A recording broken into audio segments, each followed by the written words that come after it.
तमाम कांग्रेस पार्टी के नेता हैं, वरिष्ठ वकील हैं, जो टेक्निकल साइड है इस पूरे कानून का, उस पर चर्चा के लिए ये लोग तैयार हुए हैं। सेडिशन लॉ पर मनीष तिवारी जी अब हमारे साथ जुड़ गए हैं। Manish Tiwari ji farmer I&B minister भी रह चुके हैं। क्या सरकार अपने एफिडेविट के जरिए जो मंशा जाहिर कर रही है निरीक्षण और पुनर्विचार करने का सेडिशन लॉ पर, देशद्रोह कानून पर, उसमें आप ईमानदारी देखते हैं मनीष जी? देखिए अंजना जी, जो केंद्र सरकार ने हलफनामा दायर किया है, जहां तक मेरी जानकारी है, शायद उच्चतम न्यायालय ने उसके ऊपर आज टिप्पणी करते हुए कहा है कि ये पुनर्विचार जल्दी होना चाहिए।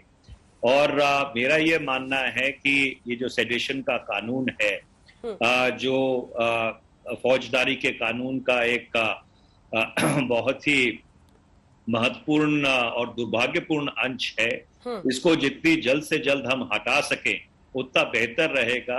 अगर आपको याद हो, जब अंग्रेजी साम्राज्यवादी सरकार महात्मा गांधी जी के ऊपर मुकदमा चला रही थी, तो उन्होंने भी धारा 124 का जिक्र करते हुए ये कहा था, this is the prince among the political sections of the Indian penal code. तो इसलिए इस चीज के बावजूद कि उच्चतम न्यायालय की एक खंडपीठ ने इसको सही ठहराया था आज से 4 दशक पहले, समय आ गया है कि इसको भारत की फौजदारी के कानून से हटाए।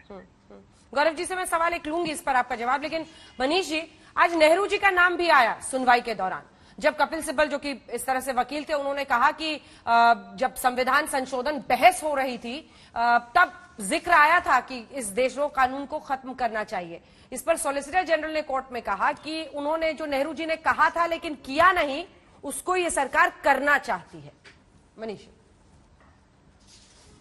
देखिए, मुझे नहीं मालूम कि किस संदर्भ और किस परिप्रेक्ष्य में अदालत में ये बात कही गई है, बट ये बात सही है कि जब भारत एक गणराज्य बना और जैसी जैसी चुनौतियां आई, उन चुनौतियों को मुख्य रखते हुए कुछ अदालतों के फैसले थे। मेरे को अगर सही याद है, शायद A.K. गोपालन के मामले में मद्रास हाई कोर्ट का फैसला था, और उन सारे फैसलों को मद्देनजर रखते हुए संविधान की जो सबसे पहला संशोधन था उसको किया गया। पर अगर कोई व्यक्ति ये कहता है कि भारत के पहले प्रधानमंत्री फ्रीडम ऑफ स्पीच और एक्सप्रेशन से कमिटेड नहीं थे, या उनकी उसमें दिलचस्पी नहीं थी, तो ये बहुत ही हास्यास्पद बात है। आज 2021 में, 2022 में जो 1950 में हुआ था उसका जिक्र करना, मुझे लगता है कि एक बहुत ही बचकाना रवैया है। उस समय चुनौतियां और थी, आज चुनौतियां और हैं, और आज एक आम धारणा है कि भाई ये जो सेडेशन का कानून है, इसका दुरुपयोग किया जाता है, और इसके कुछ जो प्रमाण हैं अभी पिछले ही दिनों हमारे सामने आए। गौरव जी इसका जवाब दीजिए। गौरव जी जवाब दीजिए आप इसका। वो कह रहे हैं कि हर चीज में आप नेहरू जी को खींचकर जरूर ले आते हैं, लेकिन उनकी जो अभिव्यक्ति की आजादी की सोच थी उस पर आप सवाल नहीं खड़े कर सकते। देखिए अंजना जी, ऐसा है, आज मौका भी है, दस्तूर भी है, और जब न्यायालय में बहस होती है ना, तो हिस्ट्री को ट्रेस किया जाता है। और मैं 2 तथ्य रखता हूं, और मेरे साथी हैं मनीष जी, अधिवक्ता भी हैं। मैं एक बात बड़ी जिम्मेदारी से कहता हूं, पहला कॉन्स्टिट्यूशनल अमेंडमेंट जो अनुच्छेद 19 में जो हमें अभिव्यक्ति की आजादी देता है, वो कौन लाया था? चाचा नेहरू ही लाए थे। इसीलिए ये बात उठी और उसको वाटर डाउन किया गया। उसमें जो एक राइट दिया गया था सिटीजन को, उसको कम किया गया और उसको बनाया गया अधीन, कुछ चीजें बता के। तो ये एक तथ्य है।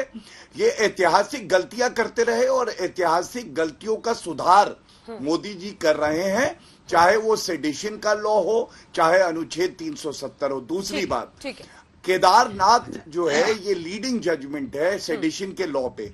आपको मालूम है ये केदारनाथ का जजमेंट कब आया था? जब बिहार में कांग्रेस की सरकार थी और राजद्रोह का मुकदमा लगाया था। तो आज आरोपी नहीं, आज दोष सिद्ध होता है कांग्रेस पार्टी पर कि ये हमेशा अभिव्यक्ति की आजादी का गला घोटते रहे हैं और आगे इनको जब भी मौका मिलेगा प्रदेश में तो ये करेंगे, लेकिन हो सकता है जनता इनकी सारी प्रदेश सरकारों को भी हरा के तीनों अगर दो लाइन में अपनी बात करेंगे तो तीनों को टाइम मिल जाएगा। प्लीज दो लाइन में बात। ठीक है, मैं अंत में लूंगी आपसे रिएक्शन गौरव जी। जल्दी से सुप्रिया जी आपसे शुरू करते हुए प्लीज संक्षिप्त 2 या 3 लाइन में जवाब दीजिएगा। और वो ये कि अगर आप देशद्रोह कानून, आ रही हूं अनुराग जी इसके फौरन बाद, आप अगर देशद्रोह कानून लगाएं तो वो सही, और अगर बीजेपी लगाए तो वो डिसेंट को दबा रही है, ये दलील तो नहीं चलेगी ना सुप्रिया जी? छोटा सा जवाब। नहीं, बिल्कुल नहीं चलेगी, लेकिन मुझे नहीं लगता कि हमने सरकार को क्रिटिसाइज करने के लिए कभी ये कानून लगाया जो इन्होंने किया है। आप जिस दंपति की बात करिए उसके लिए कोर्ट ने क्या अभिव्यक्ति करी वो आपको पता है। आपके घर में कोई जबरन घुसकर कोई चालीसा पढ़ने लगे, वो गलत है और सर्वथा गलत है, किसी भी धर्म में गलत है। लेकिन देशद्रोह है, क्योंकि जवाहरलाल नेहरू जी की वो देशद्रोह है। मैं यहाँ पर बोल, एक सरकार को चुनौती देना देशद्रोह है। अंजना जी रुकिए एक मिनट। धार्मिक उन्माद फैलाना देशद्रोह है, इंसाइटमेंट टू वायलेंस देशद्रोह है under the sedition law 124A, जिसकी सजा लाइफ इम्प्रिजनमेंट है। ठीक है, लास्ट लाइन। 80,000 लोग काला पानी में जेल में फॉलोड विद वायलेंस, इनको पता ही नहीं है। केदारनाथ जजमेंट पढ़िए। 80,000 लोगों में काला पानी में से सिर्फ एक ने मुखबिरी करके माफीनामे लिखे थे, उनका नाम क्या था? अभी तो यूपी में 2 सीटें नहीं आई।